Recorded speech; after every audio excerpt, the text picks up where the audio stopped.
स्थानीय अनुग्रह नारायण स्टेडियम में चुनावी सभा को संबोधित करने के बाद मुख्यमंत्री नीतीश कुमार के द्वारा नवीनगर के प्रत्याशी केतन आनंद एवं कुटुंबा के प्रत्याशी ललन भुइयां को विजयी माला पहनाया गया।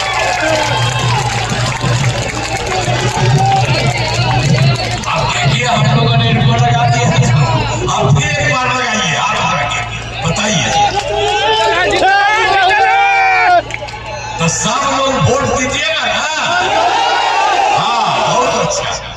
और जब ये क्षेत्र का भी काम करेंगे, आप पूरे बिहार का भी विकास करेंगे, ये बहुत अच्छा है। और आप लोगों ने कहा दिया है, मैं आप सबको बधाई देता हूँ, सबका नमन करता हूँ। और चूंकि अब इन्हीं शब्दों के साथ हमको आगे भी जाना है, इन्हीं शब्दों के साथ मैं अपनी बात समाप्त करता हूँ। जरा एक बार फिर उठा दीजिए।